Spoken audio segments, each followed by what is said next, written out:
What is up, guys? Rick Cacus here, and today I wanted to talk about what I believe is a very important issue, and that is what Destiny 2 can learn from the Division's live events. Now, as some of you may know, I really got back into the Division around Christmas. I've been playing it quite a bit, and so this latest live event has been the first one I've experienced, and it really struck me as, wow, this is a live event done right. Now, if you have played Destiny 2 or even Destiny, you're very familiar with live events. Both those games, frankly, do them pretty often and pretty well for the most part. Having stuff like Iron Banner and faction rallies in Destiny 2 appearing and then going away and then reappearing usually a month later. But then you have the limited time events like the Dawning, like the upcoming new Crimson Days event where they appear, they have some special stuff, and then they're gone for forever, or at least for a year. The Division kind of took suit of this idea with live events. They're events that appear, they introduce an interesting modifier for the PvE world, they offer unique loot, and then they disappear. Again, the similarities between these two games and their live events are definitely there, but one of these live events is extremely popular, extremely huge within the community, and that's the Division's live events. And then you have Destiny's live events, like Faction Rally that just happened, that were, well, a disaster. What are these two companies doing differently, and what can one learn from the other? Well, let's go over the Division's global event, which is Ambush, for those of you who don't play the Division. So Ambush lasts for 1 week. All of the global events last for 1 week, and it introduces, like I said, a modifier. For Ambush, if you're staying still, a damage bar will appear above your health and fill to maximum. So if you're staying still and using cover, you're going to get a huge damage bonus. But if you run out of cover, your damage bonus is going to slowly go away. So you want to stay still, you want to stay in cover, you want to slow your pace of gameplay. Now, during this live event, doing the different missions within the game are going to give you global event credits. Then you stock up on these credits, you go to the global events kiosk, and you buy global event packages. And you open these packages, and they contain random loot. Does this sound familiar to anyone? Because I'm basically describing faction rallies in Destiny 2. You go around, pretty much all of the missions and activities you do will give you faction tokens. You take them to the faction vendor you want, and you get random loot. It is extremely similar. But like I said at the beginning of the video, one, the global events within the Division is extremely well received within the community. It's a big deal when it rolls around. And the other, faction rallies are, frankly, missable. So what exactly is the difference here? What's going on to make the Division's global event, which is so similar to Destiny's Faction Rally live events, so much better? Well, it's all about the loot. And this is what I realized when I was playing, and this is why I'm making this video. It is an extremely important lesson that Bungie needs to learn. It's all about the loot, Bungie. Because with the global events in the Division, the caches that you get, just like getting random engrams from the faction vendors, but the caches can give you new classified gear sets. Now again, for those of you maybe not in the know, classified gear sets are really the entire end game for the Division. Gear sets offer bonuses depending on how many pieces you're wearing. So an example, and what I'm using in the background gameplay, I'm using the Sentry's Call 6-piece set. So for wearing 2 pieces, I get an accuracy bonus, 3 pieces, headshot damage bonus, 4 pieces gives me a special bonus where if I headshot an enemy with a semi-auto weapon, it's going to apply a debuff where they take 5% more damage for each of these debuffs going up to 3 times. Then for the 5-piece special bonus, I get accuracy and headshot damage, and the special, like amazing big 6-piece bonus makes it so that I can get 6 marks of 5% damage increased against an NPC enemy. So with this special exotic semi-automatic rifle I have, things get pretty out of control pretty quickly in the damage category. I can also spread these marks around, but the reason I give this example here, and for people who play Destiny and are like, why are you talking about this gear set, is obviously this caters to a specific style of gameplay, being accurate, hitting your headshots, and then just ramping up your damage substantially and also helping your team because they get that damage bonus as well.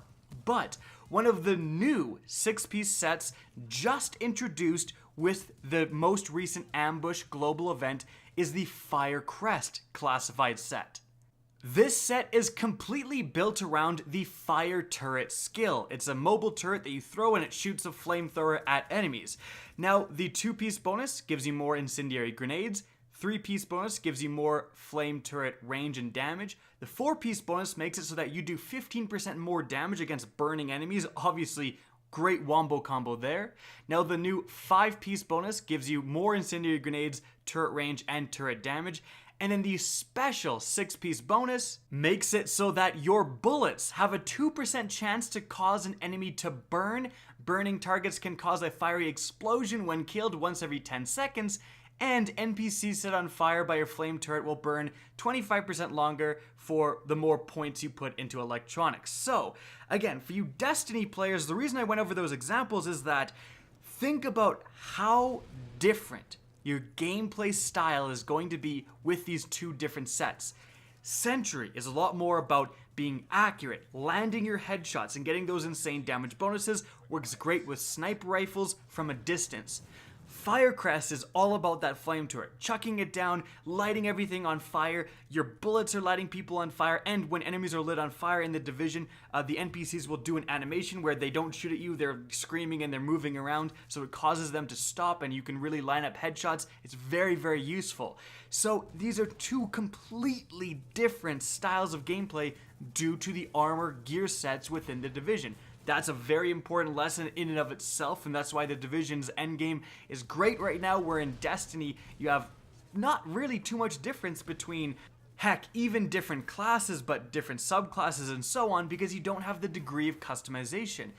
But the big lesson I talked about earlier is that this brand new 6-piece Firecrest set has just come out. It wasn't in the game up to this point, and it sounds like a very powerful set. And even if it isn't, people are definitely going to want to get it and try it out. The 4-piece Firecrest is actually pretty commonly used because it's so useful to light enemies on fire and get them to not shoot you, essentially.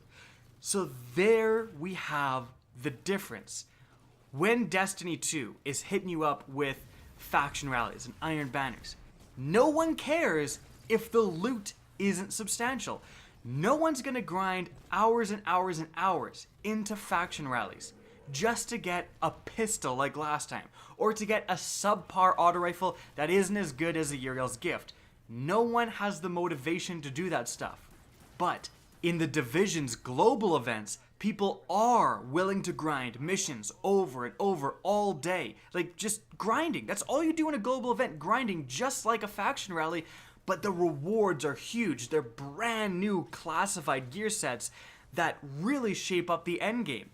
Just in the quality of loot, one event is so much more popular than the other. And the craziest part is that faction rallies, I think, are more interesting. The entire idea of 3 separate loot pools, and you pledge your allegiance to one of those loot pools, and if you win, you get an extra weapon. That is so cool. That's a really sweet idea, and I don't think global events are frankly that insane. Like, the modifier is pretty cool, but it really is just grinding for the credits. And I'm not trying to disparage any of the Division's players, but again, that shows that even though you have these cool faction mechanics and pledging your loyalty and all of that stuff, it still pales in comparison when the loot isn't substantial. So hopefully Bungie can learn from this, because why don't we have exotic weapons in the faction loot pools? Like, can someone explain to me how that would be a bad idea? Adding an exotic weapon for Dead Orbit, and a different one for New Monarchy, and a different one for Future War Cult would be huge in getting people to play the game, and you just randomly get it within their loot pools. So obviously you're grinding Dead Orbit, then you get the exotic, and then you're gonna go and grind Future War Cult, and then maybe the faction rally ends. Next time you keep grinding Future War Cult, you get their weapon. You try to grind New Monarchy, you get lucky, you get their exotic as well. Like, it would make faction rallies so much more substantial in the game, because exotics are a completely different beast than just legendary weapons in a stale meta. And then, instead of adding basically nothing for Season 2, they would add new exotic weapons, like 3 new exotics to go and grind for. And some of you may be saying, well, that's going to take a lot of development time. Well, what do you think the Division's devs have been doing? The Firecrest example I showed was one out of, I think, 4 brand new 6-piece sets, each with unique 2, 3, 4, 5, and 6 bonuses. Like, that's insane. And the Division also has to balance these 6-piece classified sets for PvP and PvE, just like Destiny. But one of these developers is adding substantial new endgame content, and one of them is not. So Bungie's gonna have to realize adding subpar legendaries with the same perks you always see and trying to balance everything is just gonna make a boring game. You need to have new exotics, you need to have exciting new things to help make your character more powerful. And I'm telling you, if you're in the Division and you go from not having a 6-piece set to basically any 6-piece set, you feel so much more powerful. You feel like you've really entered the end game, and that is super important. And so guys, that is it for the video. I hope you enjoyed, found this interesting, and if you're agreeing with what I'm saying, please help the video out by rating and especially sharing. Hopefully we can get Bungie's attention, because it's something that does need to change. No one's gonna do these activities if there's not anything worth doing them for. Guys, if you want to see more Destiny content, be sure to slap that subscribe button. If you guys want to get in touch with me, be sure to check out my Twitter, linked in the description down below, and also you'll find my Twitch channel there as well. And lastly guys, as always, have a good day.